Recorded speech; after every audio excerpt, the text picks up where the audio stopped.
Hi guys, welcome back to my channel, and if you are new here, welcome, welcome, welcome. Happy to have you here.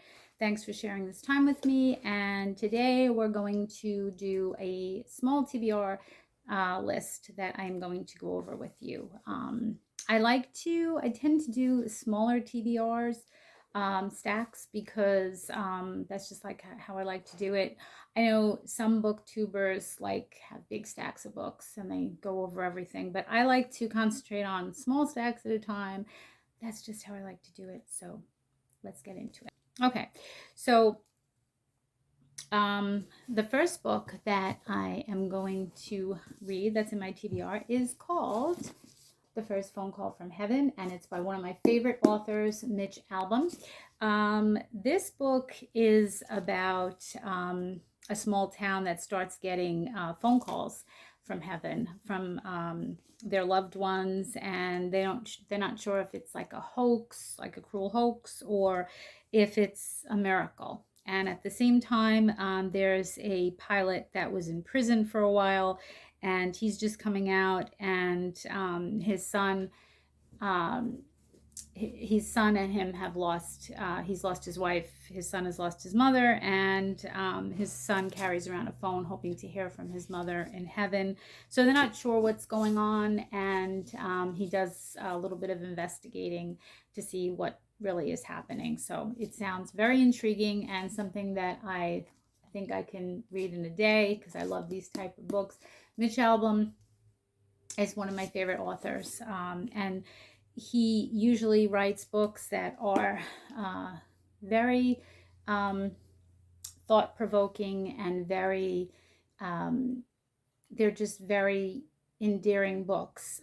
They're always stories about messages and life messages, and they really give you things to think about, and they stay with you for a long time after, which I love in books. And he, like I said, is one of my favorite authors because he always has that type of message in his stories, and they have a lot of spirituality in most of them. So he seems to have had that type of life experience at some point, and I think that's why he writes about it a lot. And the other cool thing about his books, and I don't know if any of you guys have noticed, Six Mysterious Blue Strings.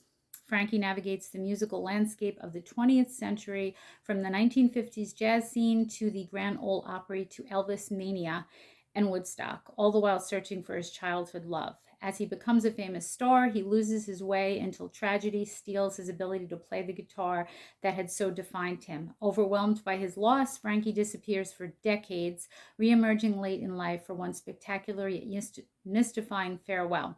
It's part love story, part magical mystery, and in Mitch Albom at his finest, it's like a Forrest Gump-like epic about one man's journey to discover what truly matters and the power of talent to change our lives. Sounds excellent. I can't wait to read it. I usually finish his books in one day because not only are they so good, but they're short, and they're is another thing I like about them. These are great books to read in between big books, just to give yourself a little reading break, you know. So I can't wait to read this. The next book is a cozy mystery, and it's called Home Before Dark, and it is by Riley Sager. Those two books, by the way, I picked up in the thrift store. They just happened to have a couple of Mitch Albom books, which were great. It was a score, and so I grabbed those. This one is a cozy mystery, and it's about Maggie Holt and her parents move into Bainbury Hall, a rambling Victorian estate in the Vermont woods, and 3 weeks later they fled in the dead of night, an ordeal Ewan later recounted in a nonfiction book titled House of Horrors. His horror memoir of ghostly happenings and encounters with malevolent spirits become a worldwide phenomenon, rivaling the Amityville horror in popularity and skepticism. Today, Maggie is a restorer of old homes and too young to remember any of the events mentioned in her father's book. But she also doesn't believe a word of it. Ghosts, after all, don't exist. When Maggie inherits Bainbury Hall after her father's death, she returns to renovate the place to prepare it for sale. But her homecoming is anything but warm. and locals aren't thrilled that their small town has been made infamous thanks to Maggie's father. Even more unnerving is Bainbury Hall itself, a place filled with relics from another era that hint at a history of dark deeds. As Maggie experiences strange occurrences straight out of her father's book, she starts to believe that what he wrote was more fact than fiction. This sounds good. I can't wait to read this book. Like I said in my last video, I love spooky books, and this sounds perfect. So, and it has a lot more pages than it looks. It's like over 400 pages, but it doesn't look that big. But this is one of those books where you can read, even though it has 400 pages. I know I can read this pretty quick. So excited to read that. And the last book that I have is, well, it's not really a, I mean, it is a book, but it's a book by Catherine Nicolai. Just hang on one second. I'm sorry, guys. I thought I had it closer to me, but I moved it. It's called Nothing Much Happens, and it is a cozy and calming story to soothe your mind and help you to sleep. So, like I had mentioned in my previous video, I have trouble sleeping. Sleeping is a challenge for me. I have trouble falling asleep. Once I'm asleep, I'm good. But so I'm always looking for ways to help me to sleep. And I came across this book on Amazon, and I thought it looked kind of interesting. And Catherine Nicolai also has a podcast with the same name. And I was thrilled because she is made for sleeping podcasts. She has got such a soothing, soft, relaxing voice that the minute you hear her, you can't help but relax. And at the beginning of the podcast, it's kind of cool because she recommends little things you can do to get into a sleep routine, which is really actually a good idea that I don't practice all the time, but I've gotten a lot better at. Such as, we all know you're supposed to turn off your electronic devices, like an hour or at least a half hour before sleep. The room can't be too warm, things like that. And she goes over that, and some deep breathing exercises. And then her stories that she writes herself are absolutely beautiful.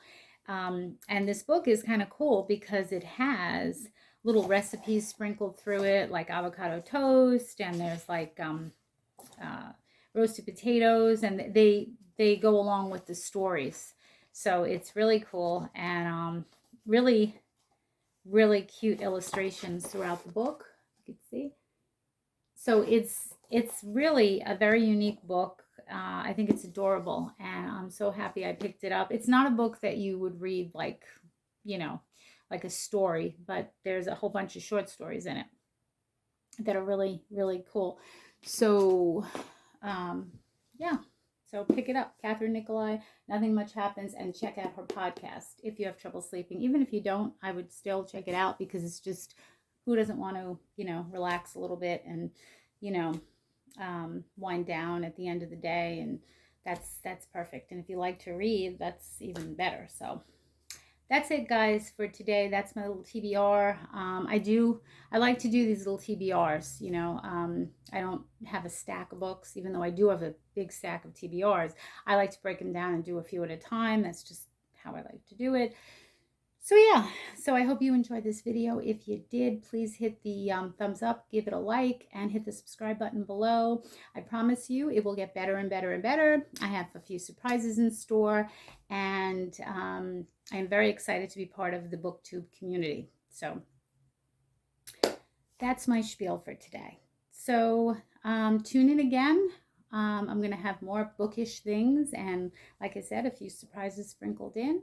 And I'm so glad you tuned in today. Happy to have you here as always. Stay well, and I'll see you later.